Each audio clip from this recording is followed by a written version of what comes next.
And in his witness statement, he even says, I'd already said my prayers. I'd already waved goodbye. I was done. So when he went underwater, that was his goodbye. And I grabbed him by his head and pulled him up. And he's like, I knew I was okay when I saw Semper Fi on his chest. Hello, this is Tab Bartley, and you are listening to the Oath We Took podcast, the show that tells the Marine Corps story through the Marines that served. I'm joined today by Samuel Deeds. He is the reason for this podcast. I know so many amazing Marines who hesitate to tell their stories. Their stories hold so much power and so many life lessons. Oftentimes, though, they go untold. Not every Marine story is the same. What is the same is the oath we all took. Last week, I had the pleasure of bringing you a portion of Samuel's story. This week, we're going to hear the rest of his story. It is a bit gut-wrenching. There are moments that may be a bit triggering for some, but it is a complete honor to share some of Gunny Deeds' story today.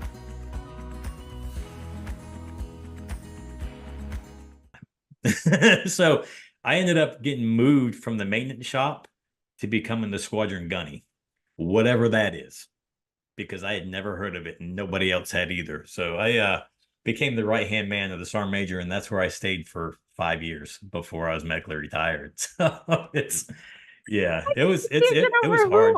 Who put Satan Yeah. Yeah. Who in the world let Satan in our shop? Oh, oh my goodness. And so is that where, because you sent me some of your bio and stuff, and is that where then I'm assuming that's the tour then that you saved the life of three swimmers who got caught in a riptide? I did, yeah. I had just had it's weird. So I had my gallbladder taken out and they couldn't get it, like I was leaking bile through my gut the entire time at the Naval Hospital. And they ended up transferring me to UNC Chapel Hill, and they did a procedure over there. It's called, oh my goodness, a Roux-en-Y hepatico cojojugenoscopy or something like that. But anyway, basically, they take a portion of your intestines out, put your intestines back into your stomach, and then take that piece of intestine. They tied it into my bile ducts and then back into my intestine. And while they were in there, they realized that most of my organs were kind of gelled together because of the result of 2 IED blasts. And I had gone in for another procedure where they put a piece of mesh because I developed a hernia on the scar. And they put a piece of mesh in, and I had, I don't know, 8, 10 sutures sticking out with this mesh on the inside of my stomach liner. So I'm on convalescent leave, and my wife's family came down. We rented a condo, and we noticed this splashing that's happening off the coast. So it's the Spinnaker's Reach area off of Emerald Isle. And at first we thought she was, trying to be out there swimming with the dolphins and not realizing that she got caught in the rip current. And then next thing you know, this other guy's just hauling butt, jumping in the ocean, swims out to her, and they're not making any headway back at all. They're stuck. And this other gentleman, Paul, grabs a little boogie board. He jumps in, takes him the boogie board, and he's fresh because he had that boogie board to keep him up. He tries getting back. Now he's stuck in the rip current too. He's being pulled off. So you've got this first male and female that are out here, the other male's here, and then this is the beach line. And I ripped off my abdominal brace that I had on and grabbed an inflatable raft, and in the ocean I went. And I got to the first guy, and he went under, and I grabbed him by his hair, pulled him up onto the raft. I told him, I've got you. We're going to be fine. Tried swimming perpendicular to the beach and nothing. Tried swimming out with a rip current, nothing. It seems like forever. I mean, I don't know how long it truly was, but it seemed like 15 minutes before the rescue showed up, before fire rescue showed up. And then when they got everything unloaded from the truck, it seemed like another 8 to 10 minutes before they even got in the water. I know it wasn't that long, but that's how long it seemed to us. Yeah. And they came to us first because we were closest to shore. And I'm like, no, I've got him go out to the male and female out there. Get them. They've been in the water the longest. Get them. And so they brought both of them back in one shot, and then came back for me again. I'm like, no, take him. He needs to go. He's weak. He needs to go.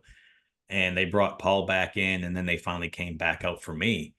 And what I didn't know until way after is the girl and the guy that were way far out were husband and wife, and they had kids on the beach, and she was so weak that he was out there treading water the entire time. He didn't even attempt to grab the board to even have both of them stay semi buoyant. He just gave it to her. And he said that if I would have taken rescue, that he would have drowned. That's it, period. And then I didn't know, but Paul's family was on the beach. So his wife, his kid, his newborn was on the beach. And in his witness statement, he even says, I'd already said my prayers. I'd already waved goodbye. I was done. So when he went underwater, that was his goodbye. And I grabbed him by his head and pulled him up. And he's like, I knew I was okay when I saw Semper Fi on his chest. So I've got Semper Fi tattooed on my left pec. And that he's like, I knew I was good. I don't know how it all came about, but he got in touch with my command, and the command put me in for the Navy Marine Corps Medal. For those that don't know what that is, it's the highest award for heroism outside of combat. If you're ranking it, it's in between the Bronze Star and I think it's the oh my goodness, it's one of the aviation medals. And they're like really rare. You don't hear people getting them very often. So like I know like there's some awards that people like you hear people getting them quite often. It's not one that is like very common that you even hear Marines getting. I think I can think of like two other incidences in like the last like 20-ish years that I remember somebody like blatantly getting it in that story. And I know there's more than that. I'm just saying like trying to like they're not a common award. It's not a common award that people get by any means either. It's not, and the process is long. So that action was on. I want to say it was. So it's weird. So it was September 11th, I think, 2008, is when I rescued them, and I didn't get awarded. The award didn't get approved until I think August the following year.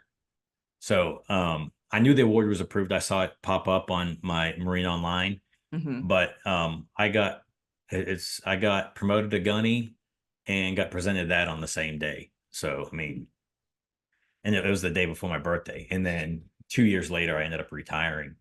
But just recently, social media and the way it works, Paul reached out to me just recently and shared photos of his son, who is graduated high school now and grown and doing all these things. And, we've reconnected and got back in contact with each other. And, he tells his family, his newborn, he's like, that's the guy right there. But, he doesn't get enough credit. He went in to save this couple and tried coming back. And, I tried to get him one of the Coast Guard medals, one of the Coast Guard life-saving medals. And they're just, I don't know why people wouldn't do a sworn witness statement, because even the Navy Marine Corps medal, you need 2 sworn eyewitness statements. And, it's awarded by the president, even though, and I think it's by dur now all the way down to the commandant, but, the commandant has to sign off on this thing, and it goes from your unit to whoever the parent command is to, so we'll say it goes from, PMMT 204 to the MAG to the wing, from the wing to the MEF up to headquarters Marine Corps, and then they review it there. Then it goes to the commandant for signature, and then it works its way back down. But I didn't do it that day for the medal. I did it. I did it because I knew there was, as a Marine infantryman, you're told you never leave a man behind, no matter what.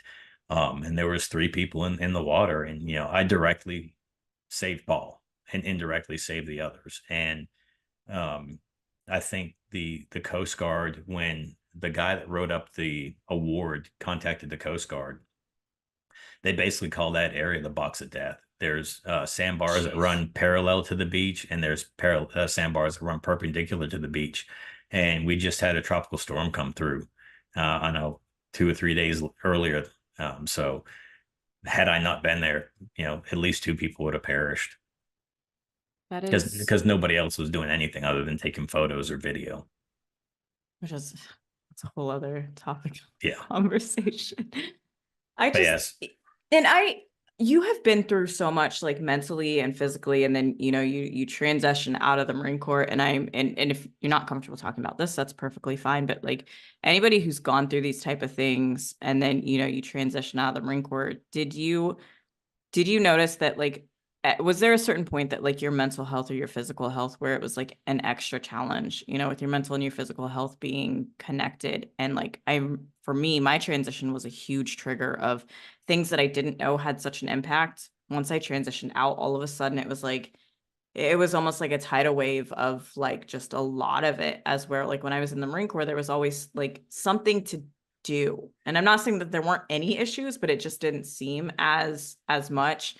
um have there been things, since you've transitioned out mentally, physically, that you have like dealt with or gone through that maybe you weren't expecting to? absolutely. And my transition out was a little bit different than others. I mean, I went through the medical evaluation board process, and something that's supposed to take a minimal amount of time to happen, 8 to 9 months, took me 2 years. And what I didn't realize is, so I kept having to have a surgeries. I think by the time I got out of the Marine Corps, I was up to close to 35 surgeries and procedures from Jeez. 2005 to 2011. And every time I had a surgery, I would stop my med board and then have the surgery, do the recovery, and then restart my med board. I didn't know I could tell them to pause my med board. So every time I stopped it, they would restart it. And if I would have just told them to pause it, they would have just taken everything they had there. You've done an evaluation on that, gave me a rating. And then when I said, okay, you can start again, they would have just continued from that point. But the fact that nobody in the system said anything, Now, I like mean, that's yeah, I mean, and what's even more crazy is I only got rated for basically my left knee down. I didn't get rated for traumatic brain injury. I didn't get evaluated for post traumatic stress. I didn't get evaluated for anything else other than the injury that took me out of Iraq. which is absolutely wild, because you then go in to have a surgery, and then in that surgery they're like, oh well, this has happened to your organs, and we know that it's from this, but that Yep. doesn't count. Yep. And then, and then dealing with the VA too. So when I got out, I got my VA rating and my Navy/Marine Corps rating at the same time. So that comes back and they're like, oh, by the way, so this was, I think, mid-September, late September. We had just had a commanding uh a readiness inspection, a CGRI. And I want to say 2 weeks later, they're like, yeah, your retirement date's October 1st. I had 2 weeks to transition out of the Marine Corps. Even though this process went on for 2 years and I knew I was getting out, I couldn't accept a job. I couldn't apply for jobs because I didn't know when Yeah. that medical stuff was coming back. So I had 2 weeks to transition. I get out, and I think for the first maybe month and a half, 2 months, I drew unemployment, and things that I was told about, oh yeah, you're going to get concurrent receipt of your VA and your Marine Corps. Not the case. Not the case at all, because I didn't do 20. So I only got my VA, and only at 70%. Again, no post-traumatic stress, no TBI, and some of the internal stuff not in that evaluation. And so I got out in 11. I just got 100% in December. And And we're in only, 2024. yep. And only because of the PACT Act, being exposed to the chemicals. Blown up twice, and the VA is telling me my neck, my back, my hips are not related to my service. And your organs that they Yep. saw in a surgery Yep. all Yep. together. And they're like, oh, you can own the law says you can only be rated at this. Why? Why? And they don't even have it as a Roux-en-Y. They have it as a cholecystectomy. So it's like it's two different procedures, just like the post-traumatic stress and TBI. They link them together. It's two different diagnoses. It's two different things. Yes, some of the symptoms cross over, but it's two different things. So that fight alone took a huge toll on me. I stopped. I Yeah, stopped with the I VA. was gonna ask you. I was like, that is that Yeah. fight, like that fight takes you out. And I was hard headed. Yeah, I'm a gunny. I can handle it. Doing it on my own. And man, was I wrong. I ended up getting my senator involved.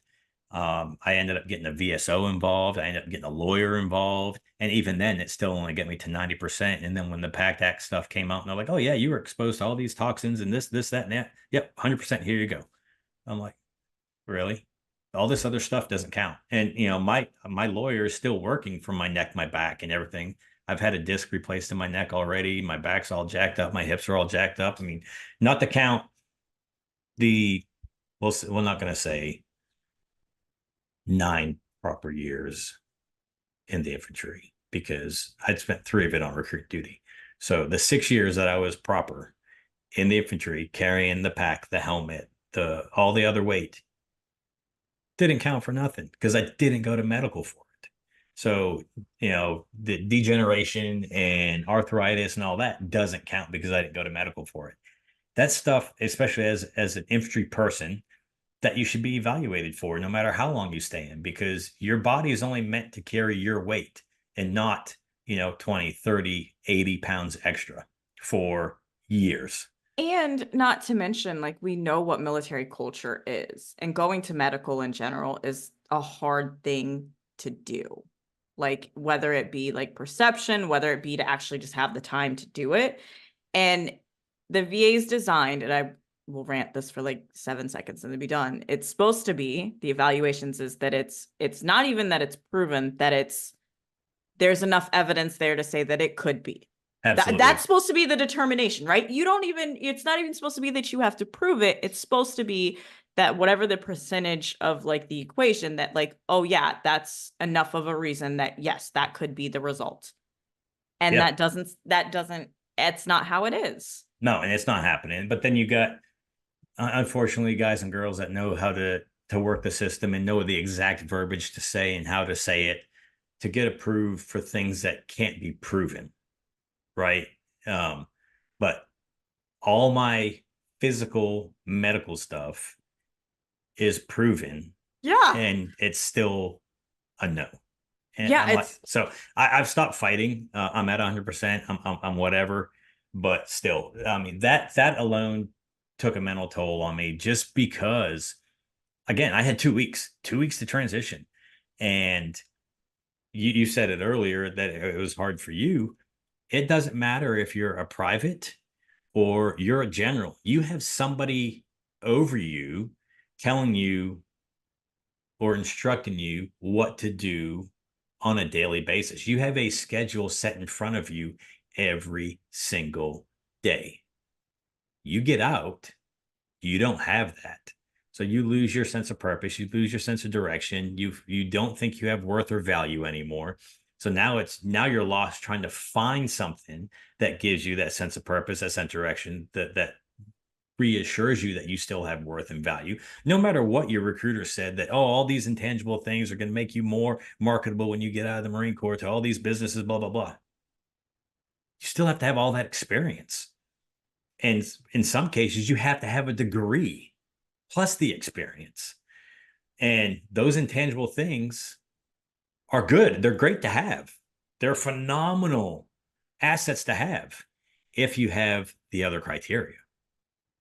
So I started working a security job, and the company that I worked for caters to the Fortune 500 companies. And I thought I was going to have a really good time.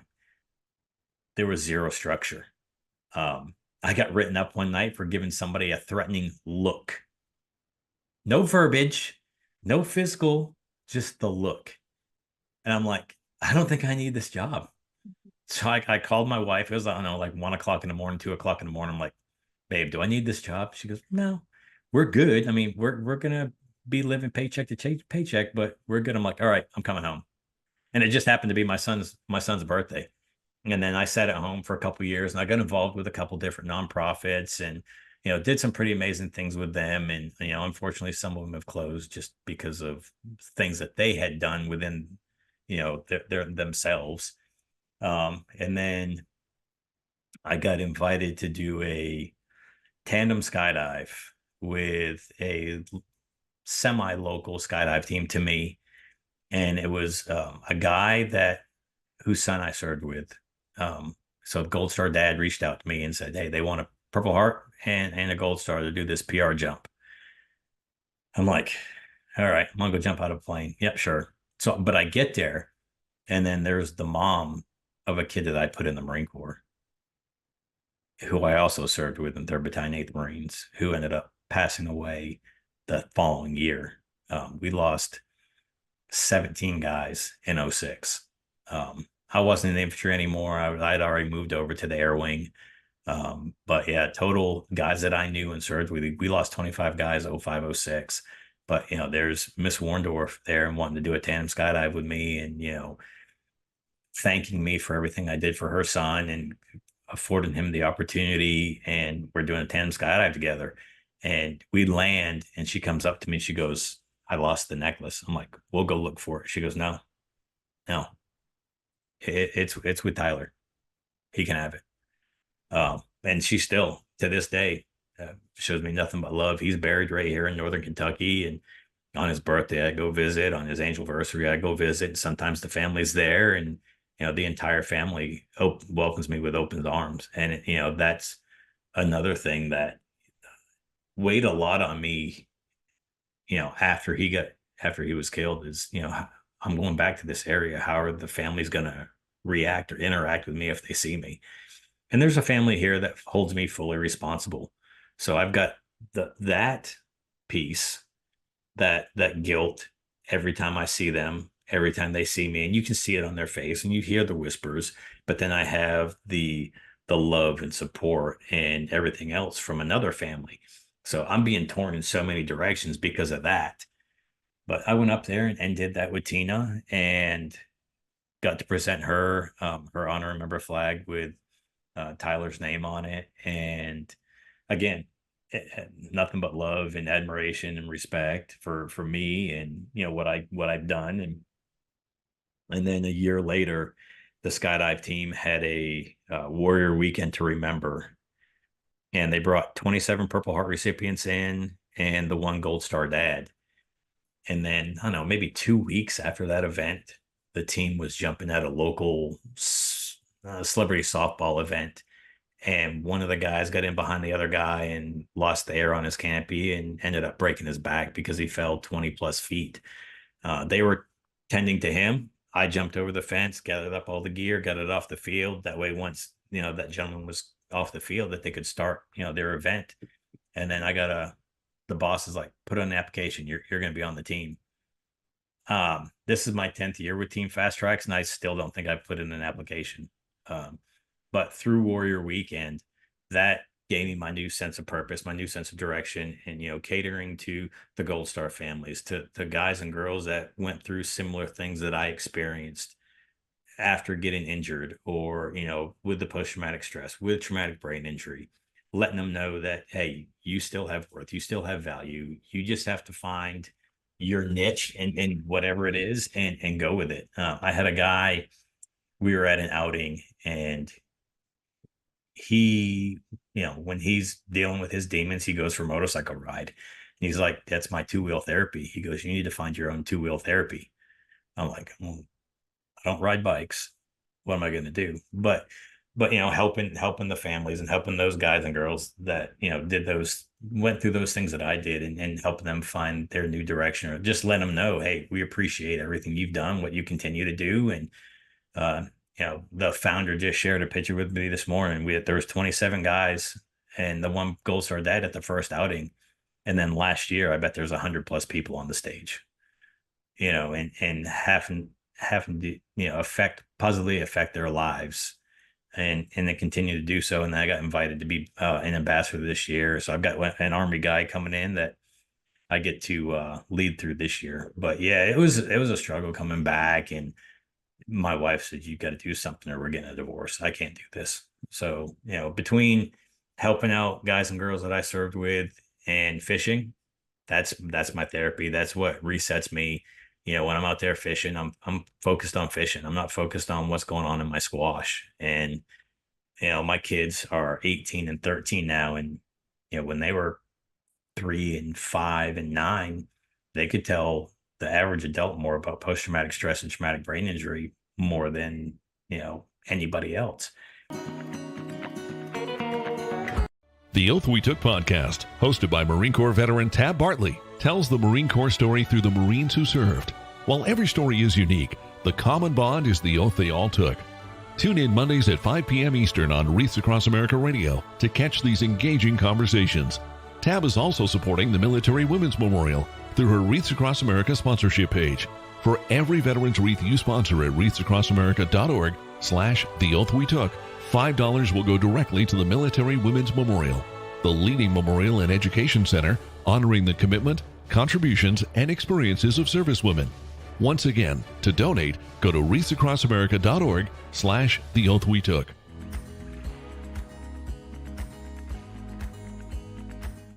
And there was one time, my oldest, he was, I don't know, probably a year and a half or two. And he had came into our bedroom one night, and I came out of bed with a knife. And if it wouldn't have been for our German Shepherd biting a hold of my arm, I probably would have killed my son. So I get involved with this nonprofit, and we're at this huge auto auction that is being nationally televised. And the president of this organization is up there telling my life events and things that I dealt with post-traumatic stress. We get back to the house, and my son says, "Dad, sit down right here." He's like, "Why did you want to kill me?" I'm like, "Buddy, I didn't want to." That is when I had to explain post-traumatic stress to him and explain everything that I had gone through, and the regret, the survivor's guilt, the everything that had been building up in me from the time I got injured to this point in 20, I think it was 2014 at that time when that happened. So you're looking at 9 years, all this is built up. And now it's being told on a national stage in front of, I don't know, a couple thousand people, and then in attendance, and a couple million people around the world. And I had people reach out to me from Great Britain, from Canada, for, thank you for your courage and being standing on a stage and telling about your story and your life events. And it's because some of those foreign countries, they don't have what we have. They don't have programs that take the guys and girls that were injured, or take the Gold Star families, or take families of fallen law enforcement or law enforcement and help them get their mind right, or help them have a little bit of emotional release, and that was another thing that I had to cope with is, 14 plus years in the Marine Corps, you're a gunnery sergeant, you can handle this. How wrong was I? You're not allowed to show emotion or affection in public. I'm crying like a baby on the stage at Barrett Jackson in 2014 in front of the world. Now, we did raise $1.1 million for the foundation, but it wasn't because of my crying. It wasn't because of my life events and what was being told. It's because of the struggle of every other man and woman that isn't strong enough or doesn't want to tell and talk about their life events. And those points is what helped me turn around. But even then, I was, 8 years of every fundraiser, every PR thing, every get together. And it took a toll on me mentally. It took a toll on me physically. Mental exhaustion is a real thing. Compassion fatigue is a real thing. And, I had to take time to reset for me. And every now and then my wife would be like, "No, you're done. You got to go do something." go fishing, call your buddies, go do something. You're not doing this anymore. So she recognizes it half the time before I do. The kids, like my youngest kid, um, he would see that I was on the struggle bus, and I think he was 3, and he'd come up to me and he'd pat my leg and he'd give me a hug. He's like, "Dad, you're gonna be okay." What 3-year-old says that? Not it's going to be okay, or Dad, what's wrong? It's you're going to be okay. Because at 3, he understands the struggle I'm dealing with. And it's still, I mean, it's still a struggle. I hate the 4th of July. I hate New Year's. I hate being in crowds, and a lot of times I got to realize that, especially if I'm sleeping and stuff, if I know it's going to happen, I'm fine with fireworks. I'm fine with the bangs. But if it's that sudden, 2 weeks, 3 weeks prior, people are trying out their new toy they got for the 4th of July, man, my heart starts racing. I clench up, and then I got to remember I'm home. And I'm not back in 2005 in Iraq.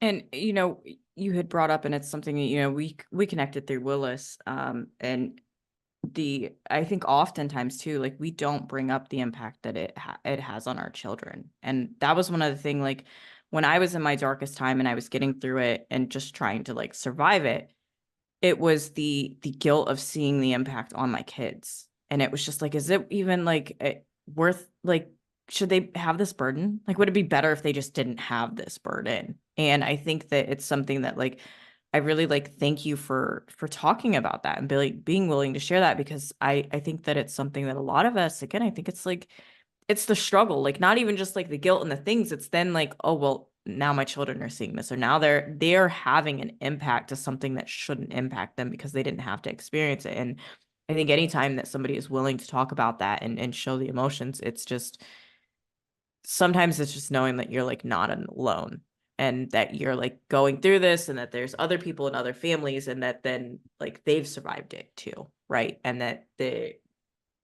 children, although they're impacted, right, they're not like, they're still successful in their children, right? And it didn't like Yeah. stop that. I think that's something really important to talk about and to know, because it's, I mean, it's hard.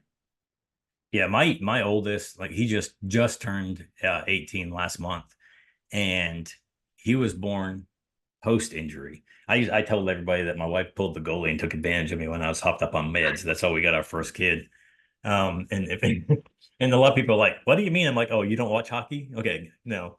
So she stopped taking her birth control and took advantage of me. So you got to break it down to them. But um, you know, I there are times even now that I see him reacting to things the way I did when he was younger. And it's like, dude, Micah, you can't do this. That's not right. That's not how you treat people. That's not, excuse me, how you interact with people, whether it's your brother or your mother or not, or some stranger. And all of that stems from me and my unwillingness to become vulnerable and to talk openly with my wife and my kids about what's going on with me. And everybody wants to see the vulnerable guy until they get vulnerable, and then it's like, oh, this guy's so messed up, I don't want to be around him. I don't want nothing to do with him. He's just he's projected as this, but he's really right here right now, and that's a different side of people don't want to see. And not enough guys are willing to become vulnerable, especially in front of their wives. And I mean, even still, I mean, I have a struggle with it, and there are times that, what's wrong? Nothing. And she can tell, my tone, the way I present to her and come across to her or carry myself. And, just realizing that she's here. She's my best friend. She's been here from the beginning. She's been through 44 surgeries and procedures with me, every step of the way, holding my hand or wiping my butt or cleaning me. Nobody else has been there for me like that. But yet I won't open up to her. Come on now. And to try to get people to understand that it's okay. It's okay not to be okay. It's okay to be vulnerable. It's okay to, have post-traumatic stress or have traumatic brain injury, But what's not okay is to hold it in and just let it friggin' build up. And my oldest son's godfather, he'd look at me, he's like, dude, the sharks are swimming today, aren't they? I'm like, yeah, I'm not in a good spot. And he's like, you want to talk about it? And I just unleash on him. And the first time I did that, he looked at me like I had 15 eyeballs. He goes, man, I don't know what to say. I don't want you to say anything. That is something I just need to get out of me. I don't want you to fix me. And he's a Marine, but he never experienced what I experienced. But his brother, maybe it was 2 years, 3 years after I got blown up, his brother was a Marine combat engineer and he ended up getting blown up and getting sent home. And because of my interactions with him, he was able to help his brother heal a lot faster than some of the other guys did. And I think the point where I realized that I needed to talk about it was probably '06. I was over with the Air Wing and Wounded Warrior Battalion had stood up. That wasn't there when I got injured. We didn't have that. Everybody was back with their units. And I went over to see a couple guys and I could see that they were struggling. I'm like, hey, what's going on? And the more and more that those guys talked to me, the more and more their heads picked up, the more and more their eyes opened up, their body posture completely changed. And sometimes it was just they needed to get off base. Let's go. Sometimes they needed that ear to talk to because the people that were in charge of the Wounded Warrior Battalion didn't fully understand what they were going through, right? So you got all these combat injured guys and girls with somebody that's in charge of them that got into a car accident. And they're trying to minimize the injury of the combat wounded to make their injury look greater because of their rank. So I go over there and start talking to them, and that's when I realized I needed to start opening up, and I did, and I've spoke the Ripon Society breakfast in DC to them actually on September 11th. I think that was 2013, maybe 2014, and here you got a bunch of senators and congressmen and their aides listening to me talk about you know possibly killing my son and other things I've experienced. And there's not a dry eye in the place. And it's like, what in the world? And, everybody's like, well, we need to raise awareness for this. We need to raise awareness for this. It's aware. You're aware of it. Take action now because this problem isn't going to go away anytime soon. Post-traumatic stress has been around forever. It's been called soldier's heart and combat fatigue and oh my goodness, so many other things since the beginning of time. Now they're just saying it's post-traumatic stress disorder, whatever. Post-traumatic stress. Take action and do something about it. You got Vietnam veterans that are just now opening up because of my generation opening up, and they're saying that it's helping. I was fishing with a guy a couple of years ago, a Vietnam veteran. His name's Bob. We called him Silent Bob because we never heard him say more than 2 words. And we had a local TV crew on board with us. And he's like, I ain't said nothing in 53 years, and I'm not saying nothing now.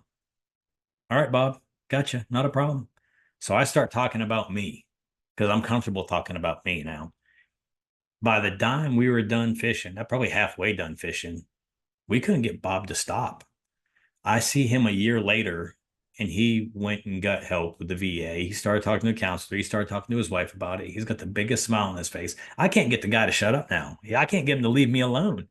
Sam, let me tell you about. I'm like, are you the same dude that I saw 6 months ago? What happened to you? And he's thanking me. And I'm like, you need to thank yourself. You're the ones that had the courage to open up. Yes, I got that door cracked, but you're the one that just made that decision to talk about it. And and that's why I started the podcast, because the more I told my story, the more that I realized like that helped other people, not because like my story was impactful, but in hearing, I think, other stories, you realize that like my story matters too. Or like and you're maybe not I alone. need to just, and maybe I need to just get it out. And maybe it just needs to not fester. And yeah, getting help, like I think it goes more than just telling your story, but that's a great first step. And um I thank you so much for being willing to share your story and to be vulnerable and to share that, because I think that just, it really does have a huge impact. It's something that maybe seems like it doesn't, but it really does. And our stories hold so much power. And with that, like, I don't know where the time has gone yet again, like every episode. But so I'm going to ask the last question, which is, if you had to take the oath again, would you? So I've been asked this a few times. If I could go back to 97 and do everything all over again, I would do everything exactly the same, because that got me to the point that I am now. It got to me with my wife, my kids, the job I have, the friends I have, my network I have, my support network I have. Absolutely.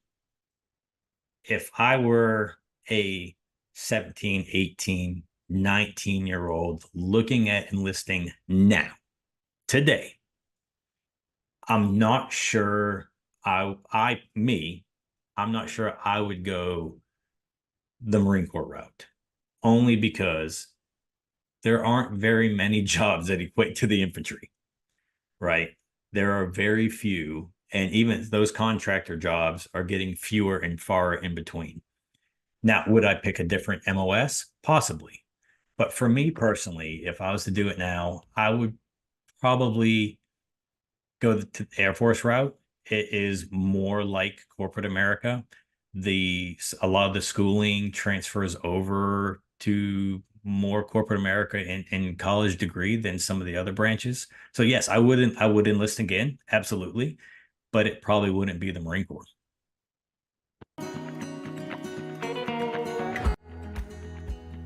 This is the Oath We Took podcast, and you just heard a piece of Samuel's story. You now know one more Marine and one more piece of Marine Corps history. His sacrifices matter. His stories matter. Not every Marine story is the same. We didn't all join the Marine Corps for the same reason.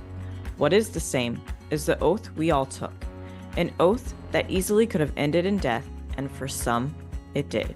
So listeners, instead of asking you to thank a Marine for their service, I am going to challenge you to continue to listen to their stories instead.